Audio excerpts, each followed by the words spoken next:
Bé, abans de compartir i iniciar, volia, volia fer una xicota reflexió. Estem en una setmana que per als valencians i valencianes és molt significativa perquè estem commemorant, estem recordant el que va passar el dia 29 d'octubre de fa un any, just.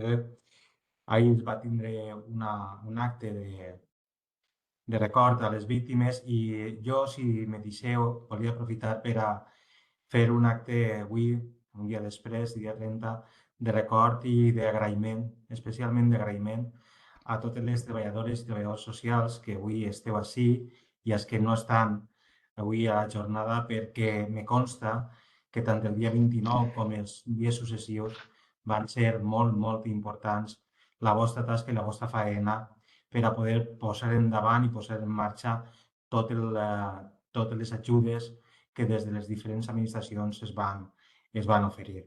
Vau treballar sense mitjans tècnics, moltes vegades també patint els efectes de la gana i jo crec que es va fer un treball enorme, grandíssim i que, des de la humilitat volia reconèixer i agrair.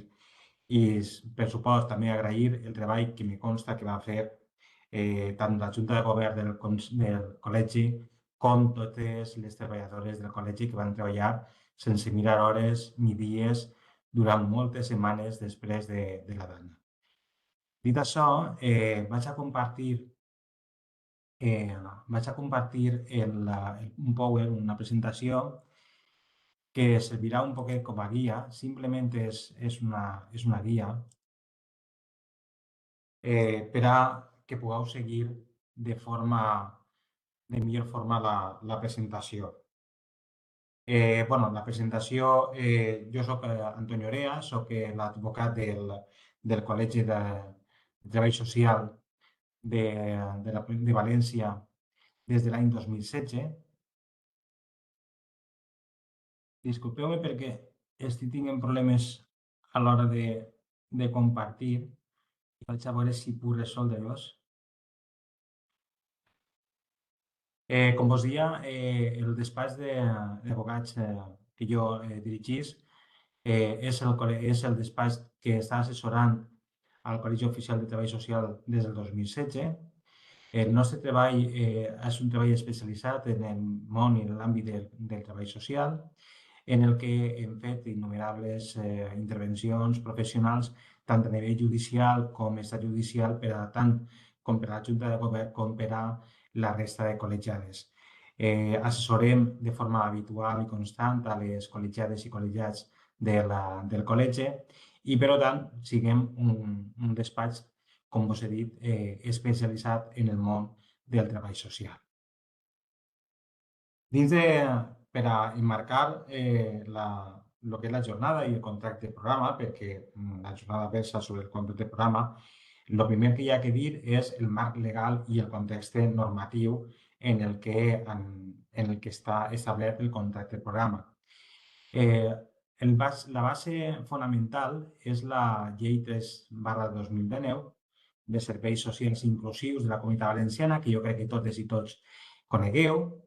Va ser una llei que va suposar un abans i un després en el marc normatiu i en el marc i en el context dels serveis socials a la Comunitat Valenciana.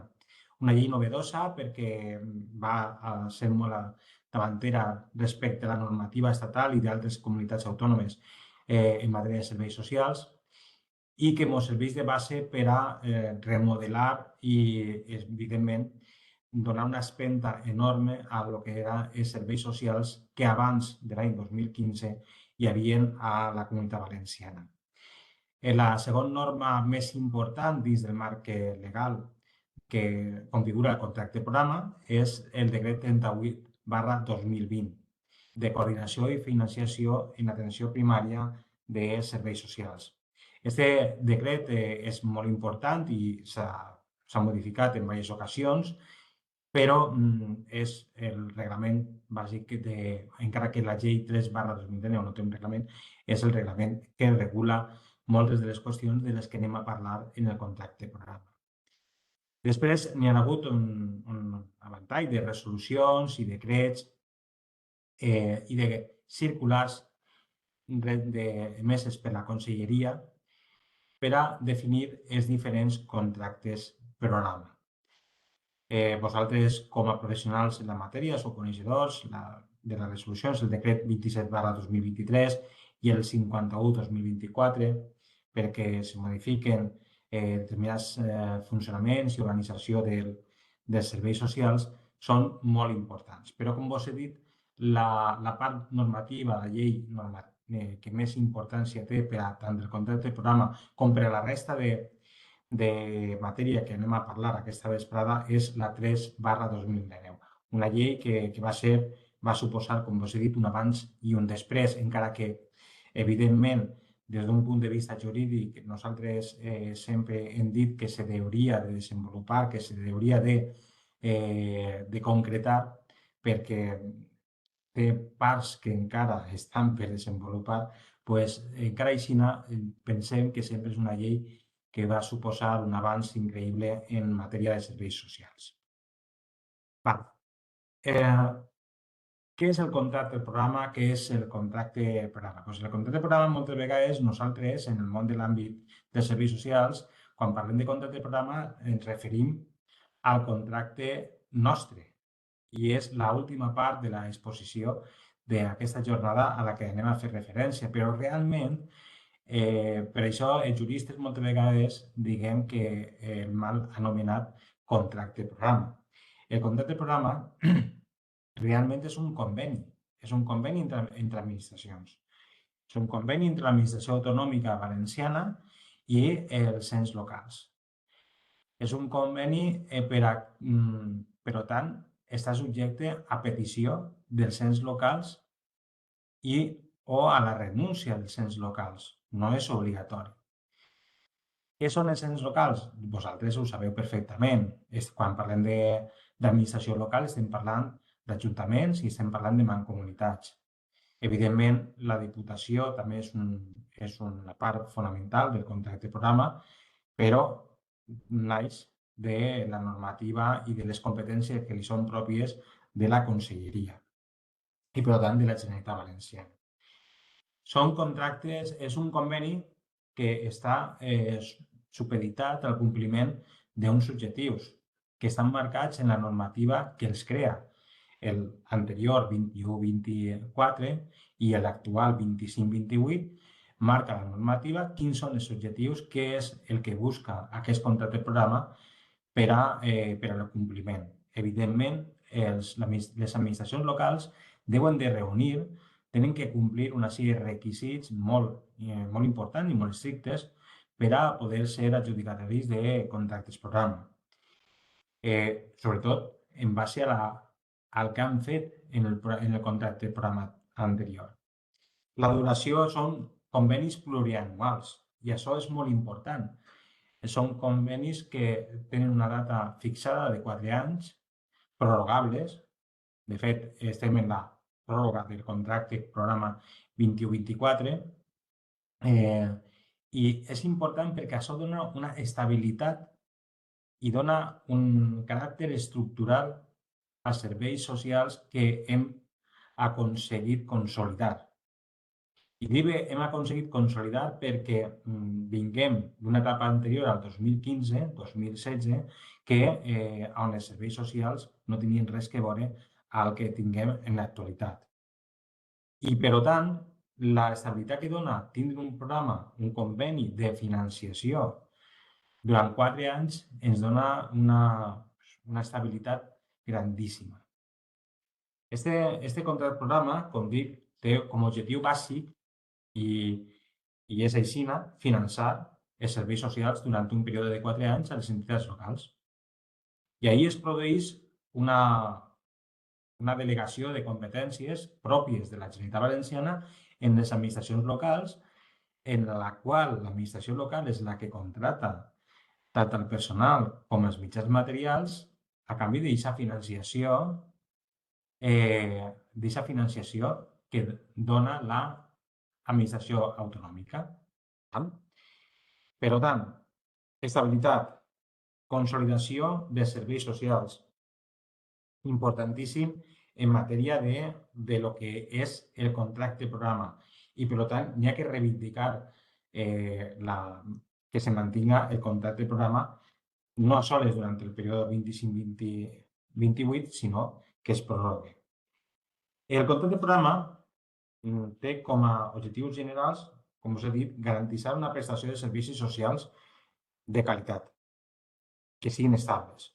I aquesta prestació de servicis de qualitat, de serveis socials de qualitat, no es podien donar si mantinguérem el sistema anterior a l'existència de la llei 3/2019 i a l'existència abans dels contractes programes, on cada ajuntament, cada administració local, feia el que podia en els recursos propis i en les subvencions majors o menors que des de Diputació i l'administració autonòmica es donava. També, evidentment, el que s'ha fet és, a través del contracte programa, establir un sistema de col·laboració i coordinació interadministrativa, perquè els ajuntaments tenen que rendir comptes dels objectius i compliment d'objectius que se fiquen en el contracte programa. Això vosaltres sou coneixedors perquè sou els que esteu fent el treball a les administracions locals. Jo crec que no us puc adelantar molt en aquesta matèria.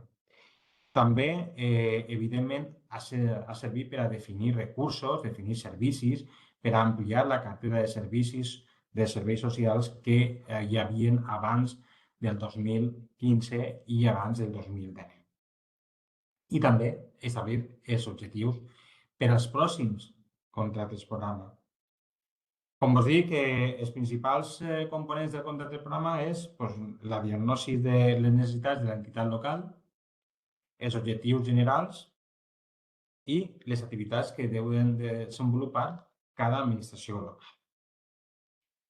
I què se financia? Per part de la comunitat autònoma, de part de la Generalitat, es financia l'atenció primària de caràcter bàsic i l'atenció especialitzada. Això és important perquè nosaltres sempre hem dit que la confusió que hi ha entre el contracte programa, que realment és un conveni administratiu, i el contracte programa quan parlem dels treballadors i les treballadores socials, ahir sempre hi ha hagut una diferència en la nomenclatura, sempre hi ha hagut una confusió molt important. El contracte programa per a l'administració és un contracte simplement de financiació, és un conveni de financiació.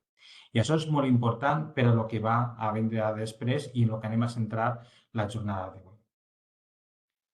L'administració autonòmica financia una competència que és pròpia, però involucra els ajuntaments i les mancomunitats a proveir-se d'un personal. Quedeu-se en això perquè realment, moltes voltes, això és el que s'està reivindicant, que no siga només una font de financiació, sinó que es doni més estabilitat per part de la comunitat autònoma, de la Generalitat, perquè, lògicament, els ajuntaments tenen una inseguretat que afecta a l'estabilitat laboral, que afecta a la contratació del personal de les administracions. Anem a parlar ara jo penso que el motiu pel qual hem... Un segonet. Pel qual hem decidit fer aquesta jornada i és les implicacions laborals del contracte programa. Perquè moltes de les consultes que ens feu arribar al despatx, al col·legi, venen sobre diversos aspectes de l'aplicació pràctica del contracte programa. Per a ficar en qüestió, hem de diferenciar molt bé el que és el contracte programa que afecta als funcionaris interins i al personal laboral, perquè també hi ha administracions que també creen borses de personal laboral i hi ha treballadores i treballadors socials que tenen un contracte laboral per a fer aquestes funcions, encara que l'habitual és la contractació de funcionaris interins per a la realització de les tasques del contracte programa. Sempre les qüestions que ens pregunteu van dirigides de, i per què Per què ser un funcionari interí? Pues bueno, ahí vos tinc que dir, vos tinc que fer una reflexió i és que des d'un punt de vista jurídic, encara que des d'un punt de vista pràctic el contracte de programa ha servit per a dotar de financiació a les administracions locals, des d'un punt de vista jurídic no té massa sentit el, el continuar en el contracte de programa de la forma que està establert. Per què dic això? Pues perquè a l'empar del contracte de programa, les administracions locals, si recordeu aquesta diferència que vos feia entre contracte de programa entre administracions, que és simplement un conveni de financiació, i després que és l'administració local la que té que contractar el personal funcionari o laboral, pues, si se recordeu d'aquesta diferenciació, és on naix el problema. No, des d'un punt de vista jurídic, no té cap de sentit continuar en aquest programa, en aquest tipus de relació laboral que condemna a la treballadora social, el treballador social, a cada 4 anys veure en incertidumbre si va renovar, si va a prorrogar o si va ser cessada o cessat en les seues funcions, en el seu treball. Quan realment la llei és clara i manifesta. Totes les contractacions que se fan a través com a nomenaments com a funcionari interí tenen la seva base en l'article 10.1c del TREBEP. És que s'heu presentat a oposicions, el conegueu perfectament i és l'article que defineix quan i de quina forma se pot nominar de forma interina a un funcionari. La norma és claríssima. En l'apartat C, que va ser de nova creació ja fa molts anys, però que és un nou supost, és per a l'execució de programes de caràcter temporal. Però l'article 10 el que marca és dues exigències per a la contractació o per al nomenament de personal laboral, de personal interí, perdó. És que siguen raons justificades de necessitat i urgència. I quan se tracta de programes de caràcter temporal, justament l'existència d'un programa. En això que vull dir-vos? Pues que no té cap de sentit que una prestació d'un servei que va consolidar-se en el temps, que està consolidant-se ja en el temps, continuï pensant-se que això és temporal.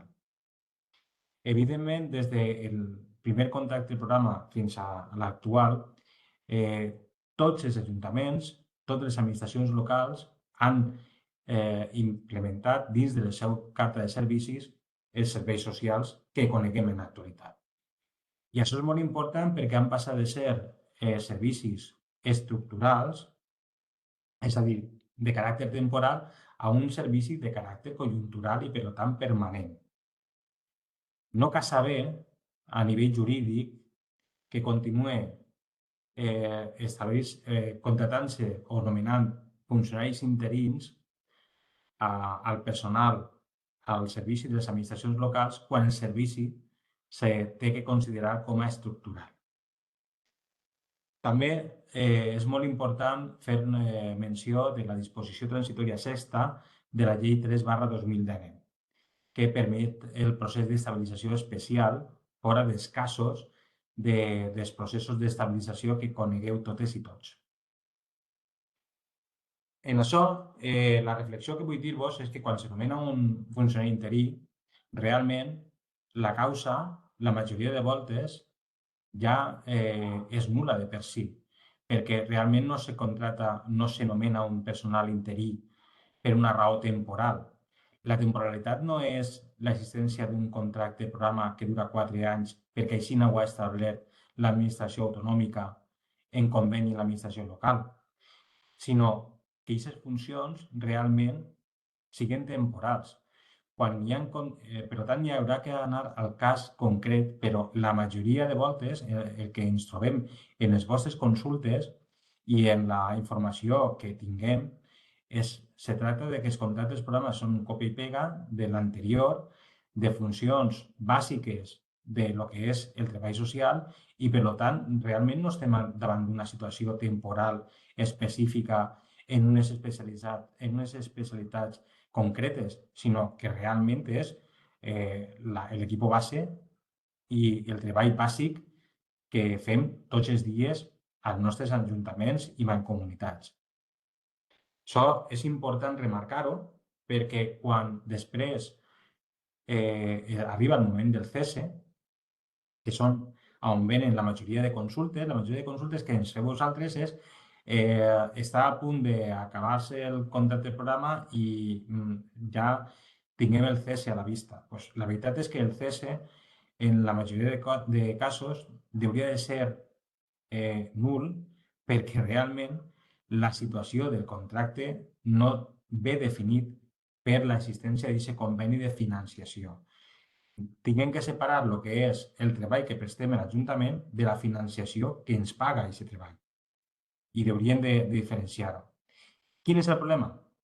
El problema és que la majoria de voltes els juzgats del contenciós encara estan admitint la validesa del cese del funcionari interí quan s'acaba el programa.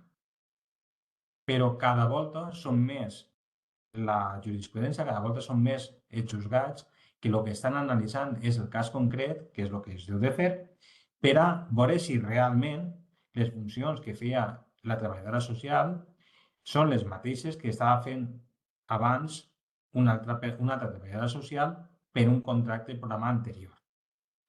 Això és molt important perquè realment jo penso que haguem de lluitar contra aquesta situació de precarietat que ens fa tindre cada 4 anys que renovar la nostra situació com a funcionària, quan no té cap de sentit. Per tant, en conclusió, el nomenament n'hi haurà que veure el cas concret. Sí que és veritat que la jurisprudència està marcant que en el cese del contracte programa està bé el cese del funcionari interí i, per tant, el que estem fent des del col·legi és una lluita encara d'anar sumant, d'anar aportant i d'anar lluitant contra aquesta idea de que perquè s'acabi el contracte programa, que és financiació, que és exclusivament la financiació dels serveis socials, també tinga que extingir-se, tinga que cessar-se a les funcionàries interines. Perquè realment les funcions que estan fent-se són les mateixes que s'estaven fent en l'anterior contracte programa i inclús molt abans. Per tant, el cese del funcionari interí hi ha que veure-lo cas a cas. Però quedeu-se també en el que us he comentat de la disposició transitòria sexta de la llei 3/2019, perquè ahí hi ha una part de solucions, una part de la solució que podem i haguem de donar-li a les administracions locals que ens contracten.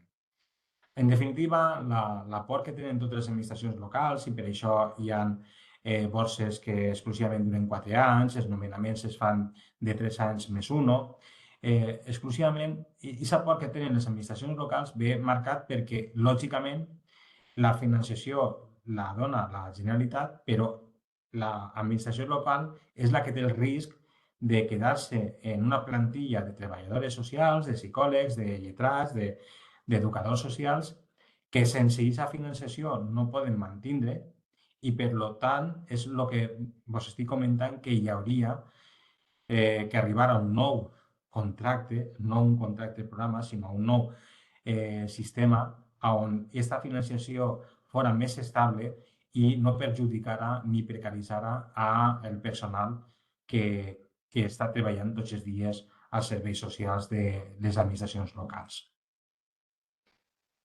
Respecte al personal laboral, el contracte de programa té una problemàtica major, té una problemàtica diferent, perquè el personal laboral moltes voltes que se li fa una renovació o una ampliació de aquest contracte ja ve d'una concatenació de contractes temporals que superen moltíssimes voltes en excés el permès per l'Estatut de Treballadors.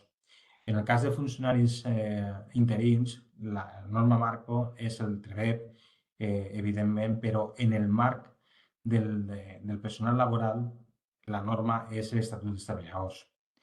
La majoria de voltes que hem vist consultes, que ens han arribat consultes o que hem vist casos concrets, hi ha una superació en excés de molts anys de treballs de diferents contractes per a diferents funcions, però que aquestes funcions la majoria de voltes només estan en el paper, perquè en la pràctica la treballadora social que treballa a un ajuntament, que treballa a una banco, està fent la mateixa feina des de fa 10, 15 o 20 anys. Aleshores, realment hi ha una situació de fraude de llei que haguem de denunciar quan ho coneguem des del col·legi i si no ho fem, però que haguem d'anar forçant a les administracions a realment que els serveis socials deixen de ser aquest àmbit on els treballadors públics estan precaritzats perquè realment no deu de ser així. Totes les administracions públiques, tots els ajuntaments i mancomunitats deuen de tindre implementat en el catàleg de serveis que donen, igual que altres qualsevol, els serveis socials i tenen que assumir que la plantilla actual, inclús reforçar les plantilles que moltes vegades no estan suficientment dotades, reforçar aquestes plantilles i implementar-les com a treballadors propis, en independència de la financiació d'on vinga. Conclusions, perquè m'han demanat que siga concret, que siga breu. Les conclusions és que en quant al cese del contracte programa, en quant al cese dels funcionaris o personal laboral, hi ha que estar sempre al cas concret, que s'ha d'impugnar i s'ha de denunciar tots els ceses de funcionaris interins que s'han generat en fraude de llei, i hi ha un fraude de llei quan realment estan fent funcions que abans s'estaven fent per un altre treballador o treballadora social exactament les mateixes funcions, o han superat el plaç de 4 anys que marca la llei com a màxim per a ser funcionari interí. Hi ha que desvincular el contracte de programa com a financiació, entès com a financiació de la situació d'interinitat que tenen els treballadors públics. I, per últim, parlar-vos dels processos d'estabilització que la llei 3/2019 marca. A la disposició transitòria sexta permetís, per això vos dia que la llei va suposar un abans i un després, la llei en la disposició transitòria sexta estableix una forma d'estabilització del personal funcionari i laboral que ha escrit a serveis socials especial, que no té res que veure en la que coneguem tots, en la que molts de vosaltres possiblement ja heu concursat, però és una forma especial.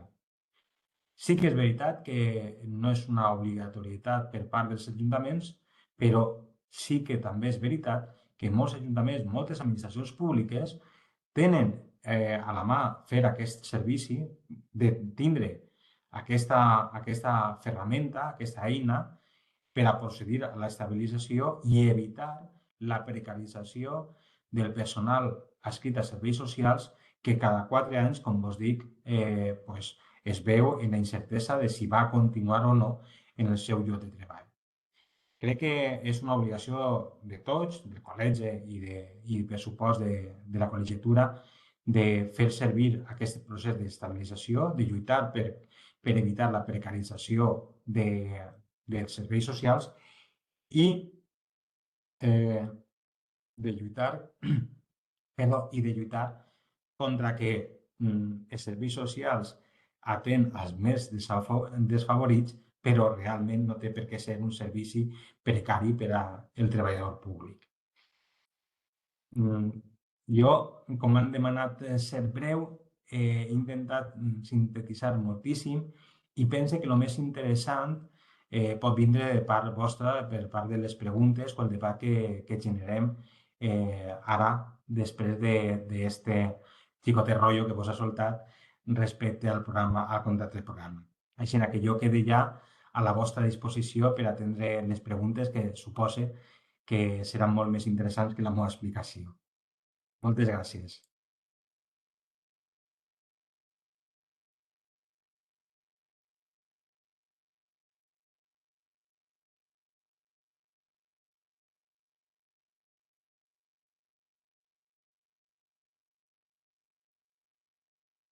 No tingueu cap pregunta? Ah, Hola, bon dia. hola. Puc Hola, parlar, sí? Yolanda. Sí? Vale. Lourdes. Hola. Veuràs, nosaltres en el nostre Ajuntament és un exemple, he arribat tard, primer que res, disculpa, no sé si fa una pregunta que potser ja has contestat, però nosaltres en el nostre Ajuntament estem en aquest escenari que tu comentes de que així les companyeres van encadenant contractes de 3+1, 3+1, 3+1 i en això estem. Que la cadira sempre està ocupada i ja ja fa anys, per no dir dècades, de treballadores socials, educadores, el perfil que siga, però que van encadenant, a vegades és la mateixa persona i n'hi ha cadires que ha anat canviant la persona, però sempre la que s'assenta fa les mateixes funcions. El que passa és que quan plantegem als nostres regidors i demés la creació de places, ara ja no sona tant el tema de la tassa de reposició, que és un argument que han gastat molt, ara el que sona més és l'argument de que el capítol 1 del pressupost de l'Ajuntament és proporcional al pressupost total de l'Ajuntament i que no el podem rebassar i que estem en el límit i que per això no se poden crear places, fins al punt de nomenar la possibilitat d'amortitzar o reclassificar. Tal volta només percebe en la SAS, però passar places d'auxiliars administratius a tècnics de serveis socials d'alguna manera.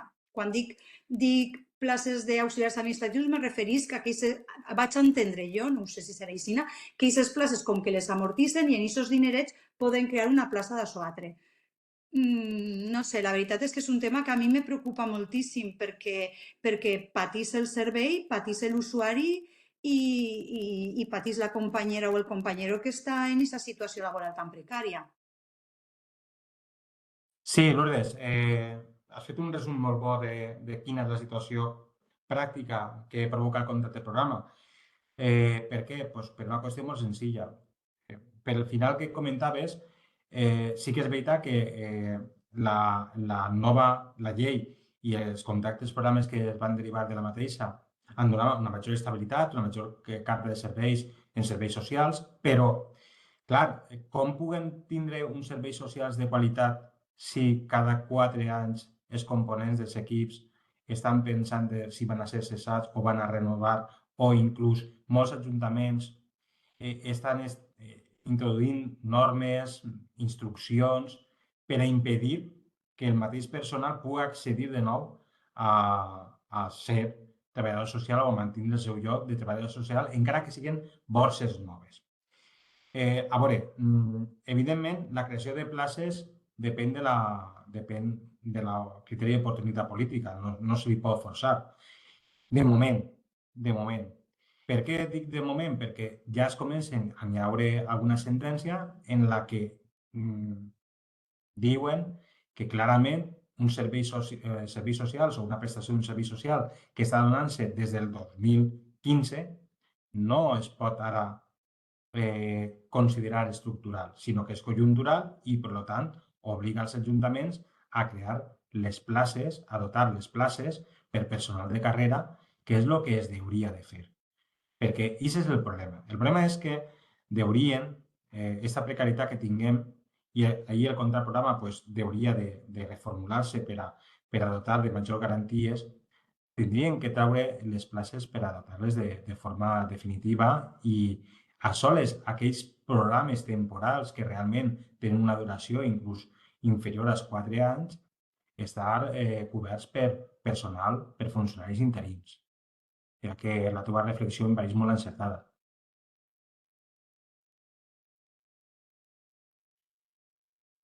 Més qüestions? No, ningú Té més dubtes? En el chat n'hi ha més preguntes, també. Ai, és que jo, disculpeu-me, a veure, Però bueno, te diuen que si podries explicar aquest procés especial d'estabilització per al personal de serveis socials. Sí. Diuen. sí, a veure, en resum, el procés d'estabilització és el mateix, el que l'Ajuntament, la Mancomunitat de cada poble, de cada comarca, pot començar un procés de selecció de personal a través d'un procés d'estabilització. La llei 3/2019, en la disposició transitòria sexta, estableix com s'ha de fer. És molt fàcil, fàcil en el sentit de la mecànica, de la part jurídica, és un procés d'estabilització molt paregut al que molts de vosaltres us heu presentat arrel del decret 2020 i se pot fer, ningú ho impedeix, perquè damunt és un procés que està avalat inclús per jurisprudència constitucional que el va avalar com a constitucional. Aleshores, és voluntat política, torne a que els ajuntaments, mancomunitats, gasten aquesta ferramenta per a poder estabilitzar els llocs de treball. Però no és gens complicat, és un procés d'estabilització en la mateixa mecànica, comptant l'experiència, formació, etc., que heu vist en els processos d'informació, en els processos d'estabilització que hem vist en l'administració en els últims anys.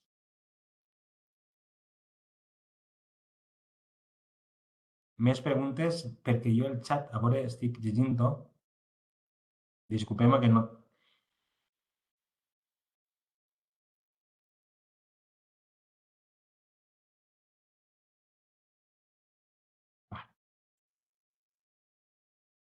Parlant, me sents?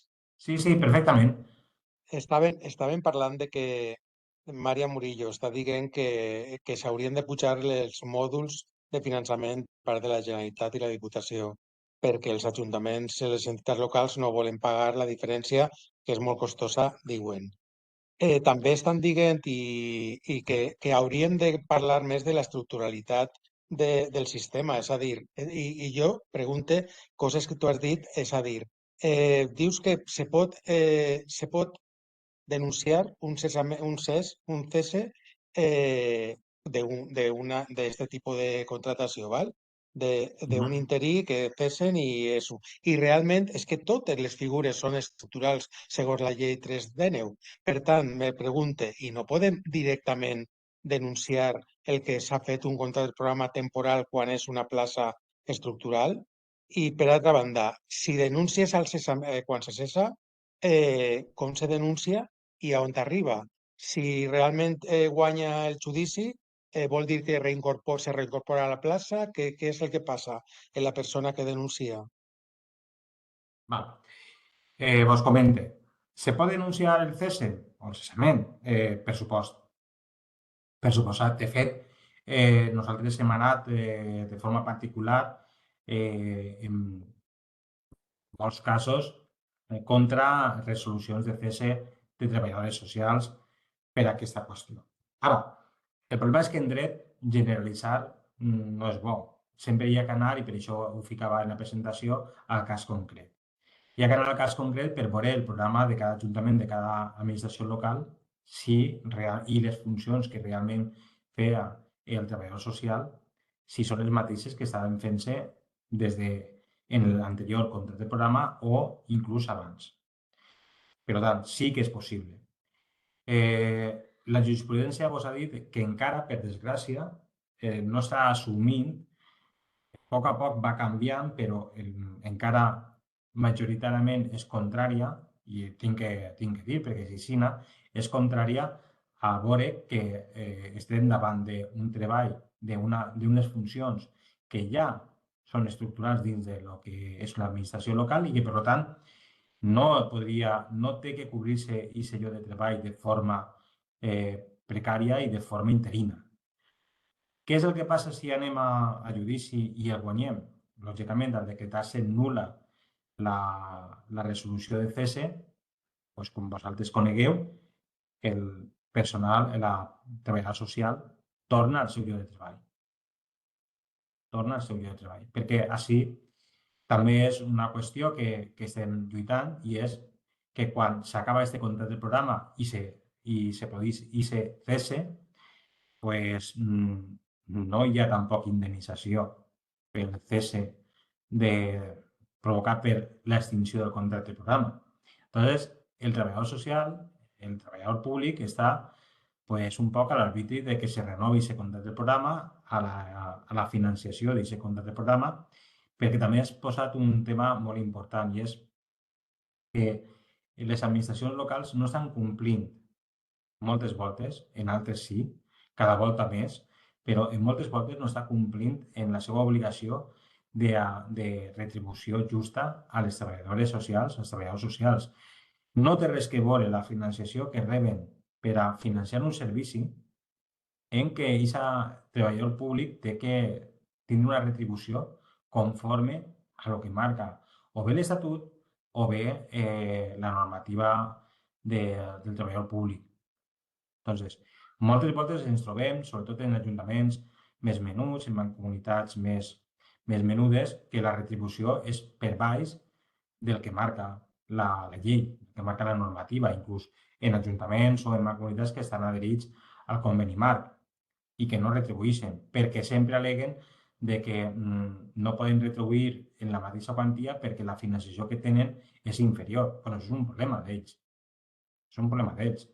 Perquè jo sempre fico l'exemple de que en aquests pobles, i això és un tema que hem tractat moltes vegades en ajuntaments, hi ha molts ajuntaments que realment no repercuteixen als seus veïns tampoc el 100% de la taxa del FEM, perquè volen bonificar-la. I no per això arrepleguen el FEM menys del que deuen de replegar-ho, veritat? Pues no entenguem per què el funcionari, el treballador públic, té que cobrar menys simplement perquè la Generalitat pagui menys. I també es deu denunciar aquestes situacions.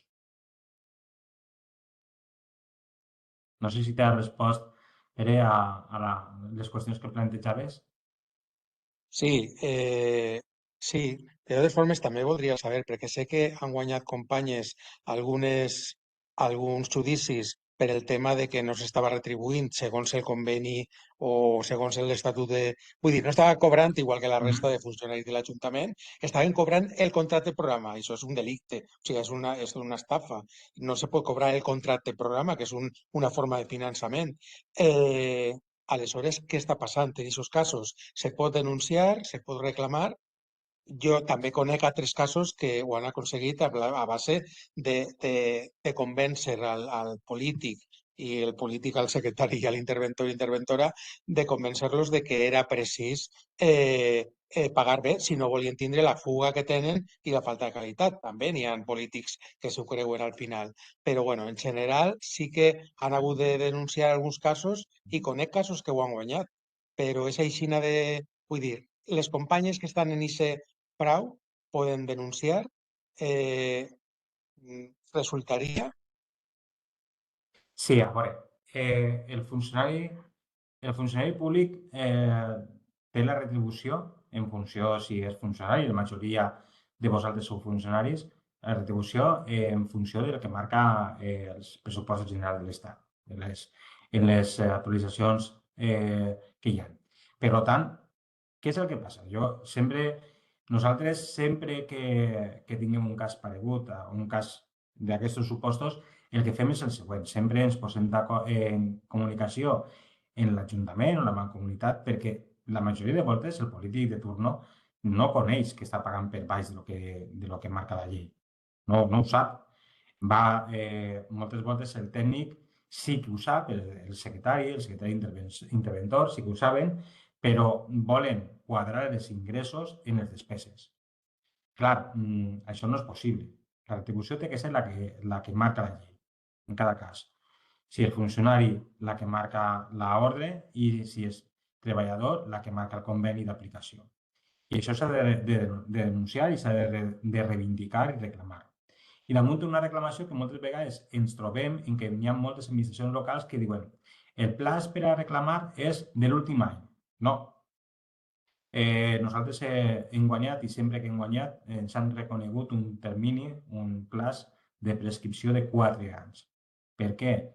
Perquè sigui personal laboral o sigui personal funcionari, estem parlant de que la reclamació que se fa no se fa una reclamació salarial com si fos una empresa privada, sinó que el que estem denunciant és que hi ha hagut un mal funcionament per part de l'administració pública i, per tant, hi ha una responsabilitat patrimonial de l'administració que pertoca, que deu de retribuir i deu de pagar els atrasos al personal funcionari o laboral que està reclamant. La majoria de voltes, nosaltres, quan informem als ajuntaments, a les mancomunitats, en la majoria de voltes, en més o menys pressa es fiquen al dia, perquè la majoria volen complir. Sí que és veritat que a voltes tinguem que arribar al contenciós per a reclamar els salaris que pertoquen les salaris i de cotitzacions que pertoquen a les treballadores públiques. Però clar, sí que s'ha de reivindicar i s'ha de denunciar si no s'arriba a un acord.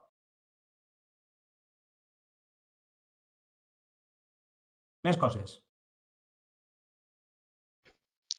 Hola, bona vesprada.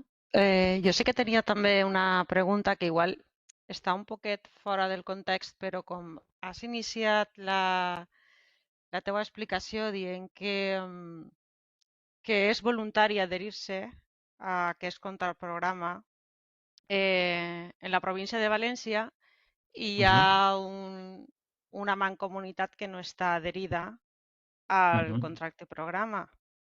És més bé, tal volta, una falta d'un acord polític, pareix ser que va per ahí, però el cas és que les companyes sí que presten el servei, allí estan, evidentment, treballant en cada ajuntament, és una mancomunitat menudeta, i, claro, quina conseqüència legal, si és que hi ha alguna, de que no s'adherisquen al contraprograma i, clar, n'hi ha municipis que estan dins d'esta mancomunitat que no tenen cap problema econòmic i poden perfectament tirar endavant els serveis socials sense aquest finançament, però hi ha altres municipis que sí que estan passant-ho més malament, per tant, les companyes que estan allí també estan malament. Quina conseqüència legal pot hi haure de la no adhesió a aquest contraprograma? Perquè xoquem un poc en l'autonomia local i el finançament d'esta mancomunitat li correspondria també a la Diputació, que és també una entitat local. Gràcies. Gràcies a tu, Pilar. A veure, és el que he intentat explicar en l'exposició. Tots confundim contracte de programa, conveni de financiació, en la nostra relació funcionarial o laboral amb l'Ajuntament o la mancomunitat. I el confundim perquè, com a tant de repetir o contracte de programa, pues la veritat és que assimilem una cosa a l'altra. Però de què hem de diferenciar? El contracte de programa realment és una financiació, és pasta que dona la Generalitat per a tindre uns serveis públics que marca la llei. Perquè és una competència pròpia per part de la Generalitat. Però la Generalitat, en lloc de prestar-la per si mateixa, el que fa és delegar-la. I per això fa aquest conveni, contracte de programa, conveni, en les administracions locals. I endossa a les administracions locals el que contracten al personal, nomenament de funcionaris, personal laboral, etc., i els mitjans materials. Per tant, quina repercussió, quina importància té que no s'hagi assignat el contracte de programa? Per al funcionari, per al treballador públic, cap. Perquè el treballador públic el que passa és que ahir no està sotmès. O sigui, la seva vinculació en l'Ajuntament no estarà sotmès a contracte de programa 25-28 com la resta. Per tant, tindrà que tindre una justificació, i aquest nomenament de funcionari interí tindrà que tindre una justificació diferent. I hi haurà que veure quina justificació han ficat en aquesta manco per a poder justificar la temporalitat i la urgència en el nomenament de funcionaris interins. Però no té, en la implicació pràctica no té que tindre cap. Bueno, No sé, no exactament, disculpa, no exactament sí, són funcionàries interines, n'hi ha que han estabilitzat en el seu propi ajuntament.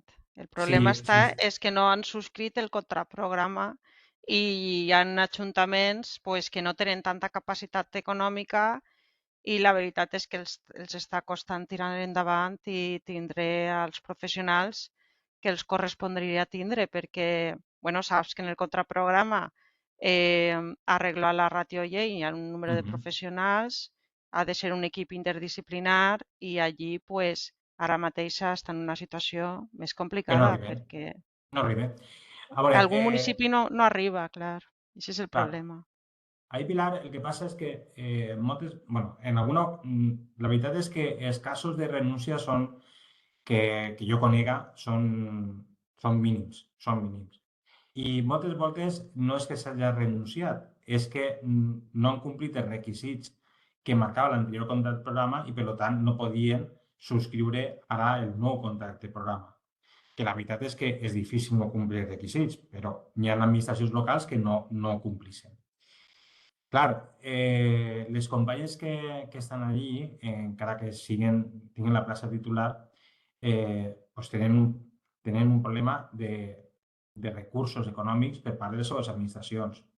Ara, és un problema que moltes administracions tenen les treballadores socials i altres professionals, altres funcionaris. Però que no tinguin el contracte programa subscrit entre la Manco i la Generalitat, en principi no té res que veure per a la seva estabilitat, retribucions, etc.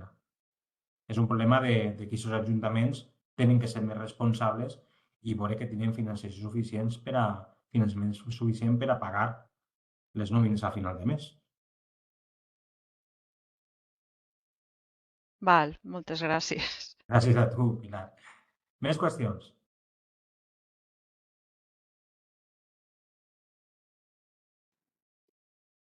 Jo, si no ningú altre vol comentar, sí que voldria posar damunt de la taula la idea que està relacionat amb el que ha estat comentant la companyera ara, de que del tema de la competència pròpia i la competència delegada. És que jo crec que n'hi ha una cultura en els ajuntaments de que això és una competència delegada i aquesta delegació, si vull l'agafe i si no, no.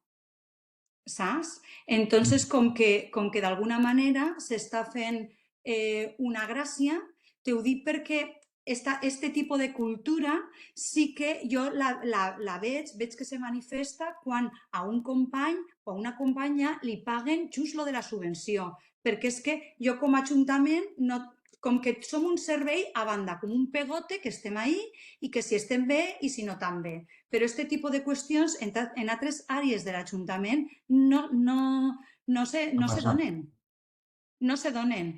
I el que comentaves abans dels processos d'estabilització o de com se trauen les places, i és un tema que sí, que està damunt de la taula, que n'hi ha disposició transitòria, i això està clar. Però a mi me preocupa més el fet de la creació de la plaça, perquè per a poder engegar un procés d'estabilització primer has de tindre la plaça creada. Mentre siguin contractes d'estos no anem enlloc, és un bucle, sempre estàs ahí girant al mateix puesto.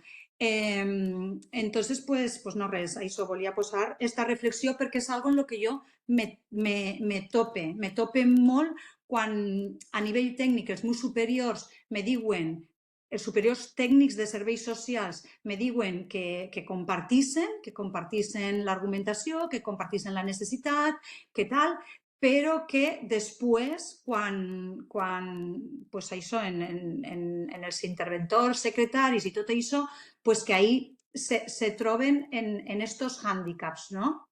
El tema del pressupost que te di antes, el tema de que som una competència delegada, el tema, tot este tema. Jo no sé si conselleria o els col·latges, no sé si s'han plantejat o de quina manera poder tractar este tema, perquè és com que està en la cultura i després condiciona pues això, els posicionaments de la gent, i al final el regidor és el que tu dius, el regidor està de pas, el regidor no té per què saber de tot. El regidor està ahí sent el tècnic, però l'opinió del secretari o del tal té molt de pes. I entonces, pues ahí mos quedem, apleguem, anem passant el joc de pantalla en pantalla, però quan apleguem ahí, pues ahí mos quedem i de vegada en quan mos fan la gràcia de que mos creen alguna plaça. Pues cada 10 anys te creo 3 plazas o cada 8 anys te creo, saps? Però és que així no podem funcionar. En fi, ja està, ja me calle i moltes gràcies. No, Lourdes, mira, has tret un tema que m'ajuda a ampliar aquesta reflexió.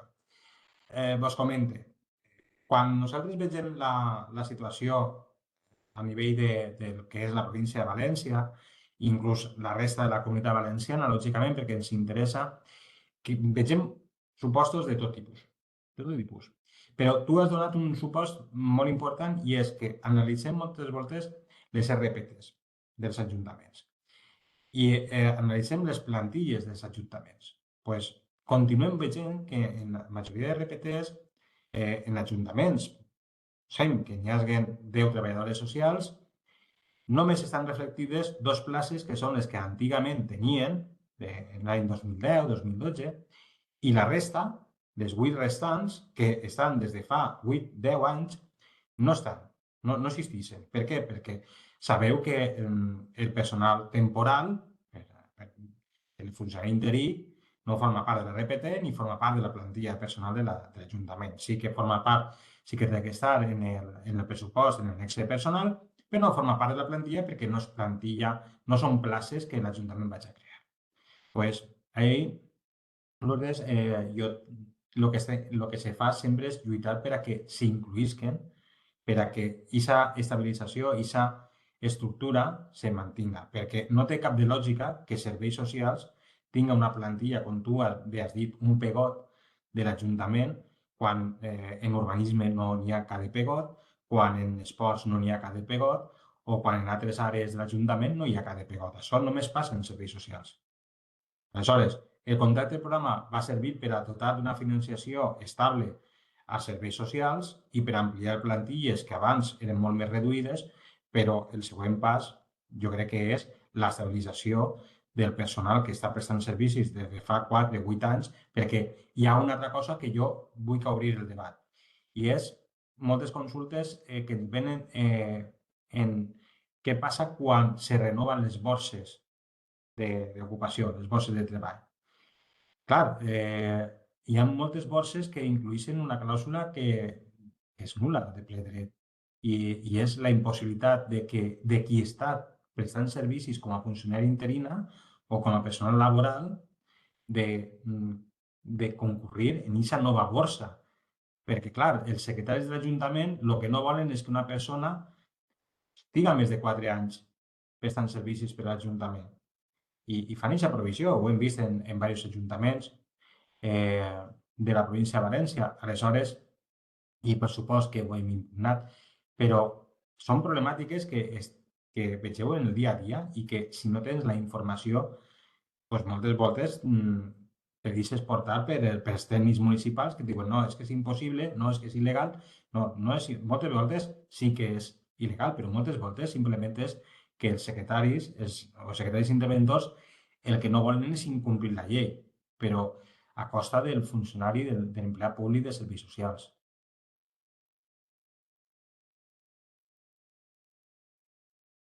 No sé si t'ha respost un poc a lo que estaves comentant. Sí, veig que no és una cosa només del meu ajuntament, veig que aquesta consideració de pegote és més comuna del que em pensava. Això ja van. Jo sempre, quan hem parlat en ajuntaments, jo sempre dic que nosaltres atenem a la gent que està en situació de precarietat, però que això no fa ni que el servici ni que l'empleat públic tingui que ser també precari. O sigui, té que treballar en la mateixa dignitat i en les mateixes competències que la resta del seu ajuntament. Per desgràcia, encara en molts siguem això, un pegote. I no té res que veure ni en el tamany ni en altres condicions. Hem vist ajuntaments molt menuts que treballen molt bé i hem vist ajuntaments grans poblacions importants que treballen molt mal i que les condicions són horribles. Més qüestions?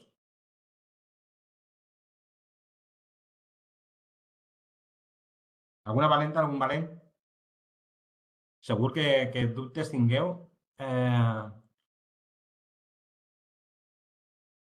Rafa diu, a mi m'ha servit perquè estem en aquesta situació, a l'estar fora de l'RPT. Sí, sí. El tema de les RPTs, lògicament, no l'empresa que normalment fa la RPT no pot incloure als treballadors socials perquè no formen part de la plantilla. N'hi ha que fer que formen part de la plantilla. Hola, bueno, Rafa, Hola. soc jo el que havia Rafa, presentat això.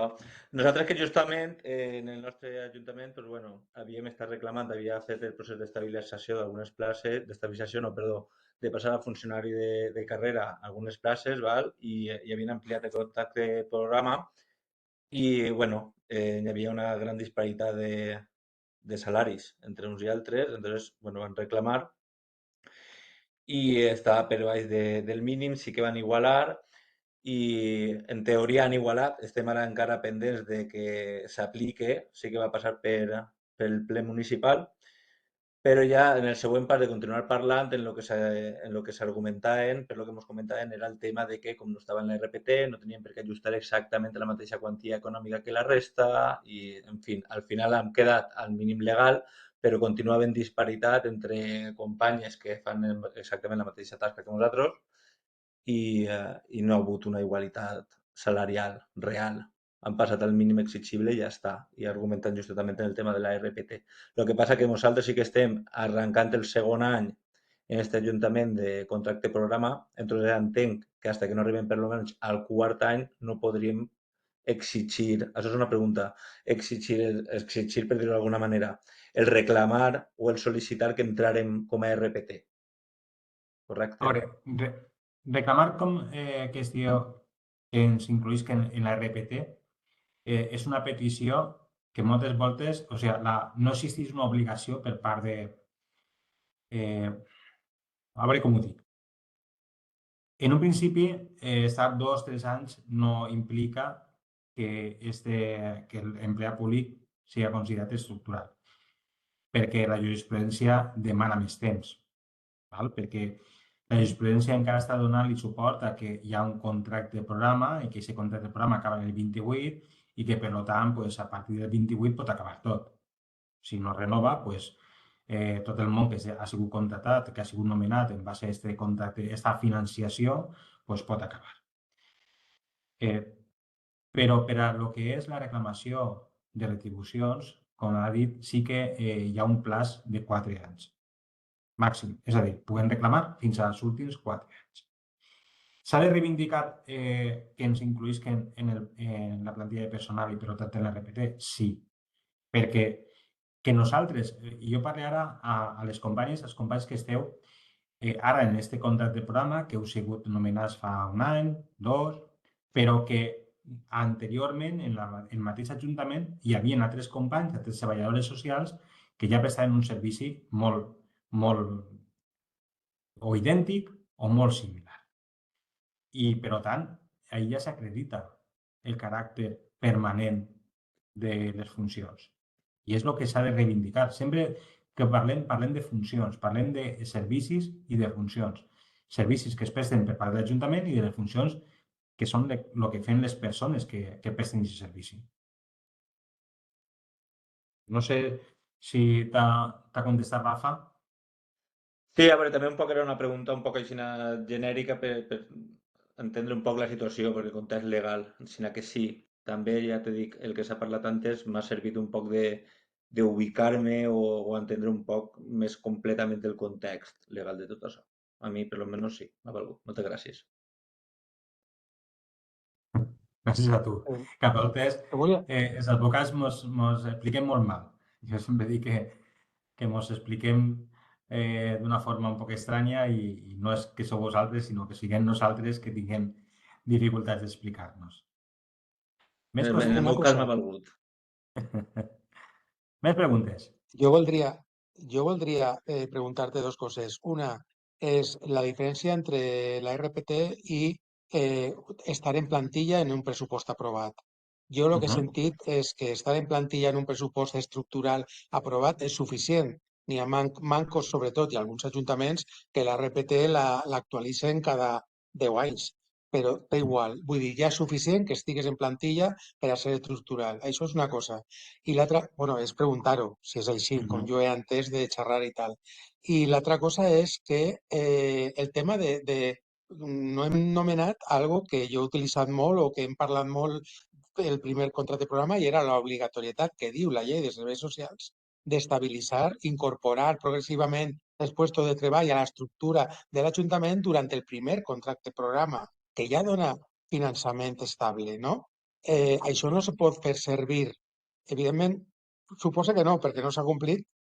Se pot recordar, però no se pot fer complir. Però quina força legal té això? A veure, a la primera. La primera pregunta. Estar dins del pressupost municipal en la plantilla de personal, és a dir, en l'annexe de personal, val? No significa ser personal de l'Ajuntament. El pressupost el que té que dotar és totes les persones que van a prestar servicis, o millor dit, totes les places que l'Ajuntament té que cobrir per a la prestació de servicis durant l'exercici del pressupost. Ara, doncs, la majoria que ja estan en el pressupost 2026, l'annexe de personal té que recollir totes les places que durant l'any 2026 l'Ajuntament pensa que té necessitat. Dins de l'annexe de personal hi ha personal propi de l'Ajuntament i hi ha personal que no és. I nosaltres, quan estem en el contracte del programa, molts no estem dins de la plantilla de l'Ajuntament. Per què? Perquè la plantilla de l'Ajuntament està configurat per als funcionaris de carrera, personal indefinit, personal fijo o no indefinit o no fijo, però nosaltres no. I per això ens deixen fora de la RPT. Per tant, i la RPT ens deixa fora perquè no formem part de la plantilla. La plantilla de personal de l'Ajuntament és diferent a la dotació que està en l'annex. Nosaltres podem veure el nostre lloc de treball en l'annex de personal d'un pressupost i no formar part de la plantilla de personal. Per a que la RPT ens tingui en compte, tingui que formar part de la plantilla, perquè la RPT al final el que diu és com s'accedís, quins requisits tinguem i que aquest lloc de treball existís. Hi ha que forçar-lo. I la segona part de la pregunta, la llei 3/2019, lògicament, ja dia. O sigui, l'espírit de la llei i el tindre un procés d'estabilització a través d'una disposició transitòria era justament perquè l'espírit el que dia era, a veure, comencem un camí que deu d'acabar en una estabilització, en uns serveis socials de qualitat i per a tindre uns serveis de qualitat tinguem que tindre una plantilla estable. Però és voluntat política, per desgràcia, és una voluntat política. No és obligatori, segons legalment. Podríem, obligatori... Un servei estructural i essencial, com no va ser obligatori tindre... Sí, t'entenc perfectament. O sigui, què és el que estem lluitant nosaltres i que a voltes aconseguim? Quan vos dic que a voltes que la jurisprudència, és a dir, que els tribunals, sobretot el Tribunal Superior de Justícia de la Comunitat Valenciana, que al final és el que ens importa a nosaltres, a poc va canviant, però molt a poc, és per tot això. És a dir, entendre que els serveis socials no poden dependre o no tenen per què ser una qüestió que depèn cada 4 anys de que hi hagi un conveni de financiació i que realment s'està fent funcions idèntiques o similars des de fa més de 4 anys. I quan aconseguim acreditar això i quan el tribunal ho interpreta, sí que ja li donem aquesta estabilitat. I en aquesta interpretació podríem arribar a obligar els ajuntaments a treure les places perquè considerem que aquestes places no són conjunturals, sinó que són estructurals. Però és un camí que costa moltíssim. Per què? Per una qüestió molt senzilla. Els tribunals i això és una opinió personal meva, no és una opinió jurídica, els tribunals també tenen en compte que canviar el sistema, és a dir, per a que mantingueu. Si estiguérem encara en el primer contraprograma, estaríem parlant d'una situació de fets molt diferent, però estem ja en el segon i, per supost, jo no crec que cap govern suprimisca el contraprograma com el coneguem, un poc pitjor, però espero que un poc millor. No crec que se suprimisca. Entonces, s'està donant ja una estabilitat, s'està donant com a caràcter estructural.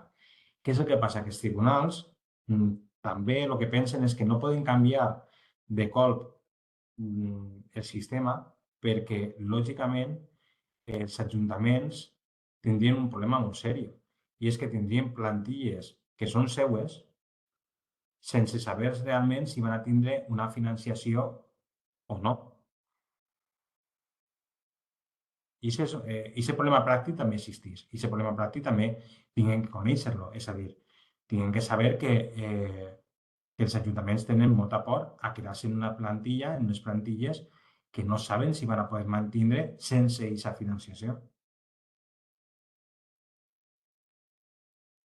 No sé si va en la línia un poc, Pere, de lo que m'estaves comentant.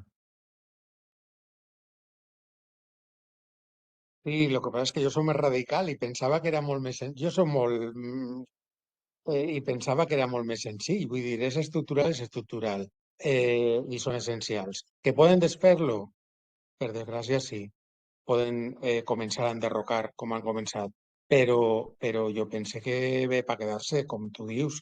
Aleshores, m'estranya que la jurisprudència no siga més com jo. Bueno, tenint en compte que moltes vegades nosaltres també, quan rebem les sentències, ens veiem frustrats perquè hi ha temes que porten molt de treball darrere, porten una explicació molt didàctica a nivell jurídic i la veritat és que te frustra quan en 2 línies, 4, el el juzgat de lo contenciós de turno te diu, sí, vostè m'ho ha explicat molt bé.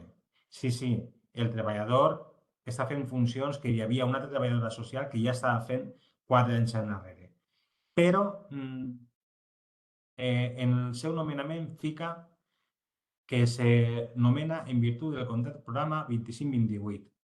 I jo en això tinc prou. Te frustra, clar que te frustra. Perquè veus que aquest jutge, o aquesta jutgessa, me dona igual, no li ha arribat l'espírit de la llei 3/10. I és que queda molt de camí per fer. Més qüestions? A més que si veus la història, quan els ha faltat la financiació, està por a què respon. Sí que el 2012-2013 van haver, sí que va baixar un poc la financiació, però bueno, el gros són mai en grans fluctuacions. Al revés, des de que van néixer els serveis socials han estat finançats per la conselleria en gran part. No sé. A veure, l'acord ve donat perquè és el que vos comentava des del principi. El problema que té ara mateix l'estructura del contracte programa és que hi ha 2 parts molt diferenciades i que no es mesclen. Que les mesclem nosaltres, però que realment no es mesclen. Una part és la financiació del servei i una altra part és qui s'obliga davant dels treballadors públics, que és l'Ajuntament, que és l'entitat local. La Generalitat no té cap obligatorietat respecte a l'empleat públic. Per tant, la Generalitat arriba a una qüestió extraordinària i pot reduir al 40, al 50 o suprimir gran part del contracte programa. I els ajuntaments, lògicament, tenen la por de treure aquestes places com a places en titularitat perquè aquesta plantilla se la menjarien. Parlant així molt a peu de carrer. Esther, havia alçat la mà.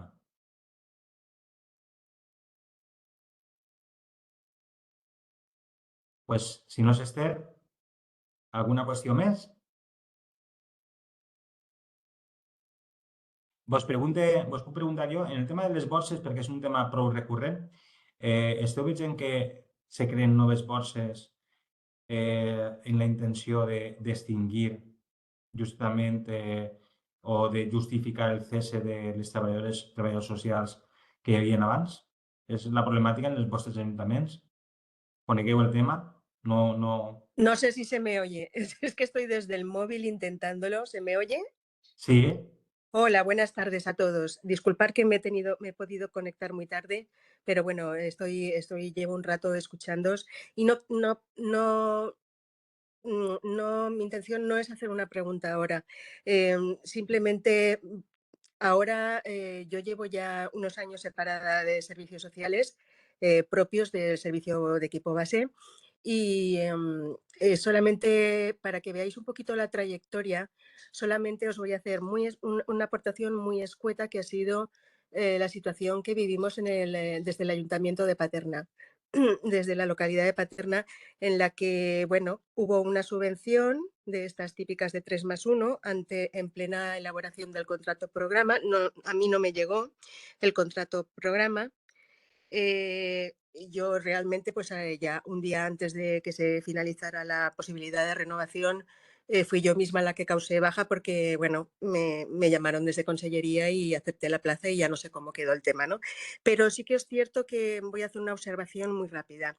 Os cuento el tema de una reclamación salarial que tuvimos que afrontar muchos compañeros, porque bueno, el equipo de servicios sociales de Paterna, como sabéis, es un ayuntamiento al igual que Torrente y otros municipios, con una población muy nutrida y con entonces, cuando yo estaba, de la experiencia que os hablo, íbamos sobrepasados y sobredimensionados, íbamos a marchas forzadas y la llegada de nuestra subvención fue bien acogida por el resto de compañeros que, bueno, habían bajado por ansiedad, depresión tras baja. Todo motivado por el trabajo. Imagino que algunos o algunas os veréis reflejados o conoceréis personas en esa situación. Nada, os lo resumo muy brevemente. Tuvimos que contratar los servicios jurídicos porque nuestra diferencia salarial con el resto de compañeros que teníamos las mismas funciones, íbamos igual con la lengua sacada, incluso en temas de pandemia, trabajábamos de lunes a domingo, ya os acordaréis, incluso conectados de lunes a domingo 24 horas incluso. ¿Cómo es posible? Pues sí, lo hicimos. Y ni se nos reforzó ni personalmente ni económicamente todo ese esfuerzo. A pesar de esto, las diferencias salariales eran abismales. Había una diferencia de, sin exageraros, 1.000 euros entre la nómina de los compañeros y las nuestras. Ejercimos nuestros derechos jurídicos, contratamos un despacho y, bueno, no hace falta mencionar ahora el despacho. Y sí que os puedo decir que nos llevó el caso el juzgado de instrucción, el juzgado de lo contencioso administrativo, el juzgado de lo contencioso administrativo número 5 de Valencia. Tuvimos la mala pata, lo digo por aquello de que por qué os preguntaréis por qué no se nos considera esenciales, etcétera, etcétera, vale. Tuvimos la mala pata las compañeras y yo misma. Nos estimaron, hicimos una demanda colectiva, puesto que nos contrataron a educadores sociales y trabajadores sociales a la vez con la misma subvención. Tuvimos una estimación de la demanda selectiva, que es que los administrativos, los administrativos sí que fueron equiparados y los trabajadores sociales no. Espero que el ilustrísimo señor don Marco Abato, que es el magistrado juez del juzgado contencioso administrativo número 5 en el año 2020, próximo a su edad de jubilación, pero espero que ya no esté, menos mal, porque se atrevió y voy al lío de por qué me gustaría que los compañeros y compañeras entendieran. Se atrevió incluso en uno de sus alegatos a identificar la labor del trabajador social, trabajadora social, mayormente la trabajadora social que el trabajador social, y ahora entenderéis el por qué lo especifico, como una labor asistencial inherente al género femenino.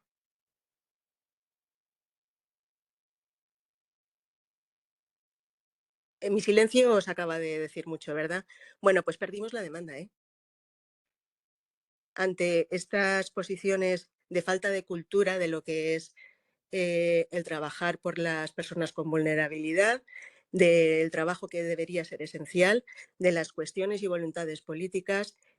Podemos luchar mucho en esta línea, pero sobre todo queda una reminiscencia que todavía me temo actual en muchos juzgados donde quien tiene que sentenciar un conflicto en estas situaciones se posiciona en unas características de los puestos de trabajo y una naturaleza nada afín a la realidad. Entonces, bueno, tenemos una lucha muy dura. Os pido a los juristas que breguéis por nosotros, porque somos considerados, pues mirar, nos costó mucho la demanda, mucho sacrificio, mucho esfuerzo. El ayuntamiento sacó toda la artillería de servicios jurídicos justo en el momento en el que habíamos luchado tras pandemia con todas nuestras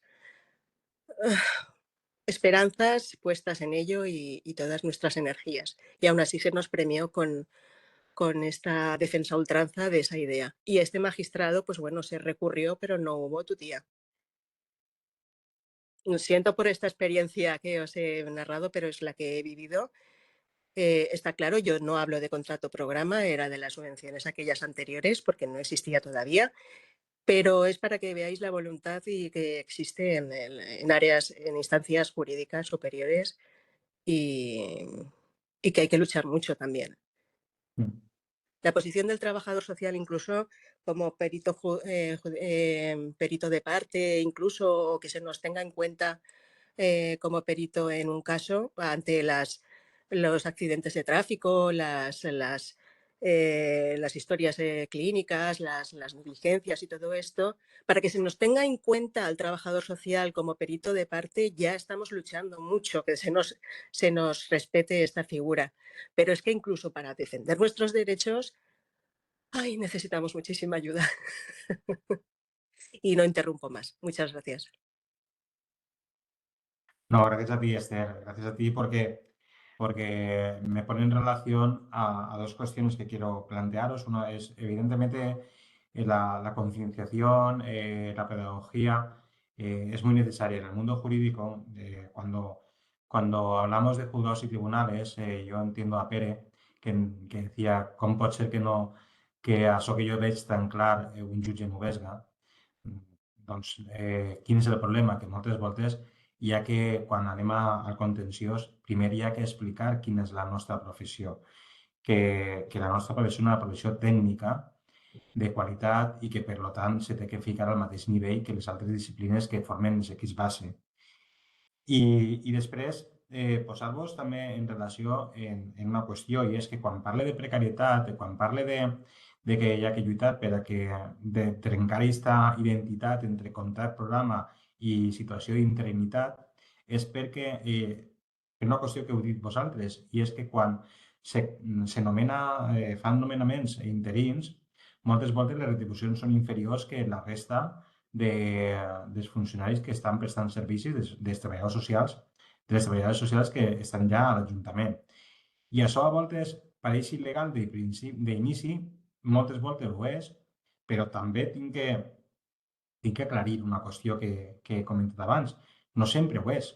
Per què? Perquè el funcionari interí moltes voltes, com està fora de l'RPT, com està fora de lo que és l'estructura permanent de l'Ajuntament, el complement específic que se li otorga, nosaltres hem vist complements específics, vamos, de risa, per baix inclús dels mínims que marca la normativa.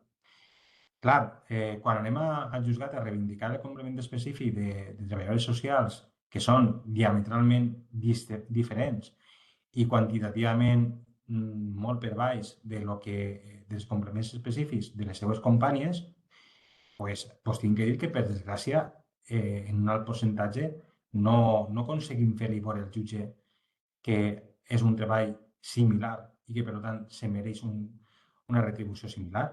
perquè ja sabeu que el complement específic pues queda un poc a l'arbitri de l'administració.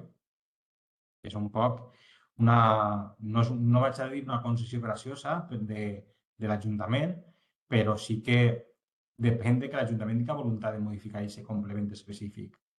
I estan donant aquestes situacions de que, novament, o sigui, la interinitat provoca la precarietat no sols en el plaç de prestació del servei, de que estem 3+1, sinó que moltes voltes, quan entrem en una retribució inferior perquè l'Ajuntament, de forma directa o indirecta, s'aprofita d'assignar un complement específic molt menor del que la treballadora o el treballador social titular ja té, quan estem fent la mateixa feina i, per tant, tinguem les mateixes obligacions. És un altre tema que jo volia comentar-vos i per la qual estem lluitant per a deixar d'identificar contra el programa en interinitat dins de la funció pública. No sé si a algú de vosaltres li passa això. Us pregunte.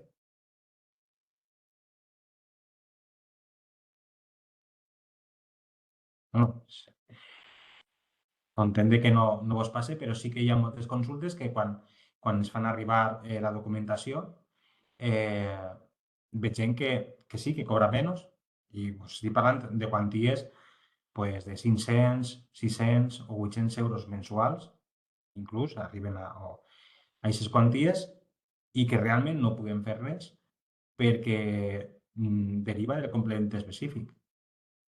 I frustra molt assentar-te en una mateixa taula en una persona que cobra 400 euros, 500 euros més que tu, quan les dues persones tenen les mateixes funcions i les mateixes obligacions.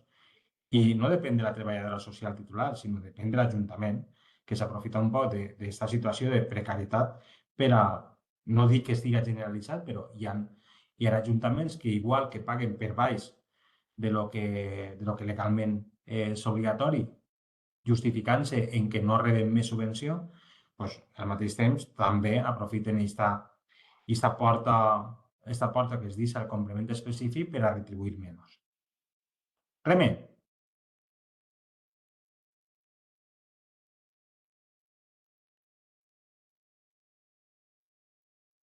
Reme, t'escoltem.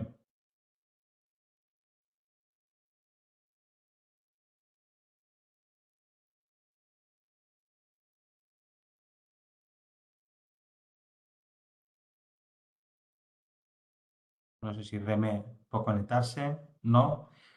Alguna qüestió més? Alguna pregunta més?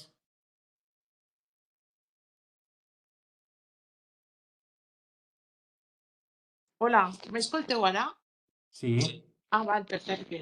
És que tinc problemes, no puc tampoc connectar-me al xat. Bueno, per el que estaves comentant ara, jo he passat aquesta situació. Jo he estat 10 anys demanant que em pagaren el mateix que les companyes treballadores socials que feien la mateixa feina que jo. Val? Però jo ara que he estabilitzat, me troben companyes que cobren el mateix que jo en quant als complements, però no se'ls paga la productivitat que a mi sí que se me paga. I estan fent la mateixa feina que jo. I això és una altra lluita que tenim, que si a mi em paguen la productivitat, a la meva companya haurien de pagar-li la productivitat perquè fem la mateixa feina, tinguem les mateixes funcions. I això és un altre camp de batalla que tenim ara en qüestions de retribucions. Sí. Sí, les productivitats també, evidentment, pues, comporten diferències i discriminacions, però la casuística és molt menor que el tema que vos comentava dels complements específics, que sí que ho hem vist en molts ajuntaments, sobretot en els més menuts, que, bueno, pues, no vaig a dir que s'aprofiten, però sí que pues, al final perjudiquen a l'empleat públic perquè no li estan retribuint conforme toca. Manu, diu, ¿podrías repetir lo que dijiste del complemento específico que se encortaba el audio? Sí, claro. A ver, lo que está diciendo Manu es que cuando una persona entra, cuando un funcionario, una funcionaria entra en situación interina, muchos ayuntamientos a esa plaza no existir dentro de lo que es la RPT, la estructura del ayuntamiento, pues no le otorgan porque realmente es una plaza que está fuera del ayuntamiento, no le otorgan el complemento específico que sí que tiene la trabajadora o el trabajador social, que sí que está en la plantilla permanente o estructural del ayuntamiento. El problema es que normalmente el complemento específico siempre es a menor, es más bajo y muchas veces el mínimo o por debajo del mínimo que se le debe otorgar. Y eso supone una discriminación salarial que provoca justamente esta situación de interinidad. No sé, Manu, si te ha aclarado ya, si ahora me has podido oír bien.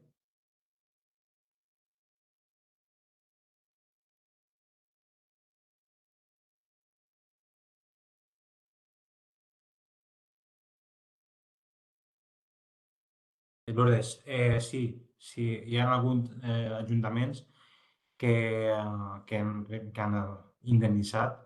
No, no és, jo no puc saber si és la majoria o no, perquè tampoc hem tingut massa consultes en aquest tema, però sí que hi ha ajuntaments que han indemnitzat, perquè quan se complixen els requisits que marcava el procés d'estabilització, presentar-se a la borsa, no, hi ha voltes que el procés d'estabilització, molts ajuntaments, i nosaltres hem fet ahí una labor didàctica, de molts ajuntaments pensaven que tenien que estabilitzar el treballador o la treballadora, no, estabilitzaven la plaça. El que passa és que hi ha processos d'estabilització on realment se feien en contra del personal propi de l'Ajuntament en qüestió. I, per tant, clar, era pràcticament impossible que la treballadora o el treballador social que estava en aquest moment poguera guanyar la plaça. I ahí sí que s'ha indemnitzat. En alguns casos sí que s'ha indemnitzat. No puc dir si és general o no perquè no me falten dades.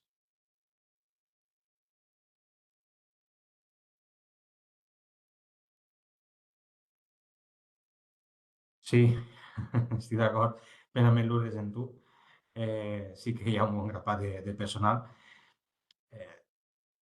La veritat és que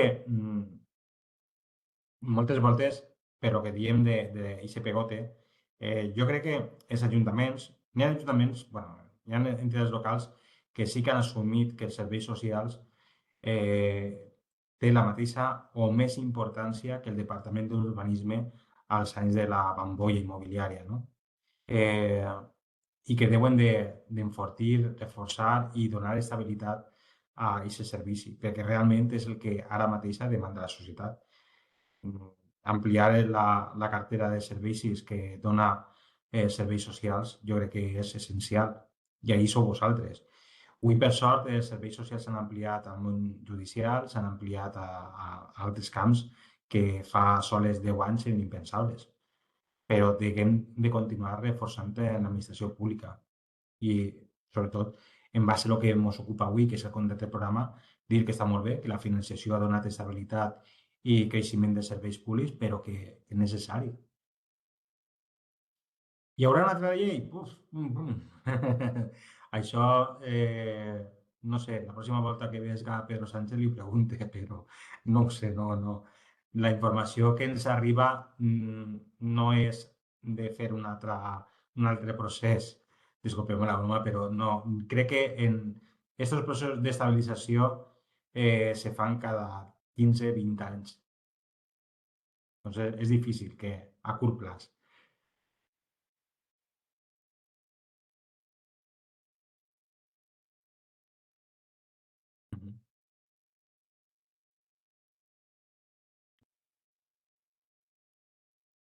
Més qüestions? Més preguntes respecte al contracte del programa o altra qüestió que considereu interessant?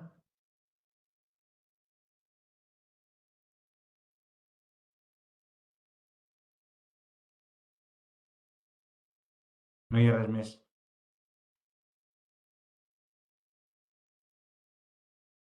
Bueno, doncs si no tingueu... Moltes gràcies, Lourdes. Si no tingueu més qüestions, repetir i vull acabar com has començat, per als que s'han incorporat.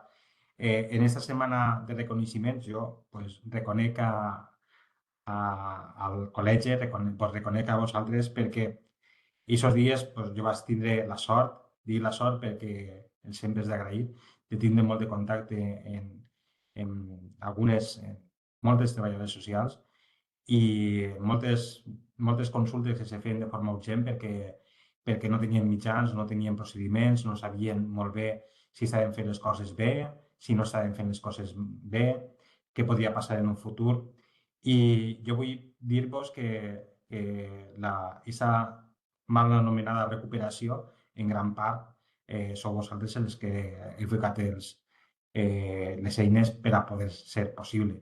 La gent al principi acudia als seus ajuntaments, perquè sempre acudim a l'administració més propera i en qui parlava eren vosaltres. I qui li donava una solució éreu vosaltres. Per tant, com has començat agraint-vos, vull acabar agraint-vos aquest servici que no vau mirar ni hores ni dies.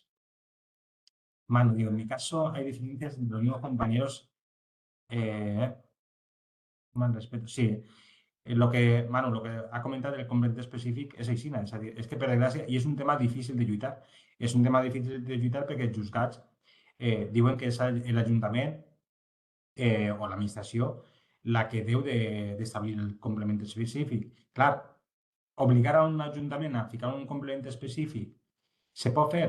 Sí, però tampoc és un procediment que tinguem guanyat segur, perquè el complement específic a voltes és tan complicat d'explicar al jutge que estem fent la mateixa feina que la persona que se senta a l'altre costat de la taula, que és complicat. No, vos tinc que ser sincer.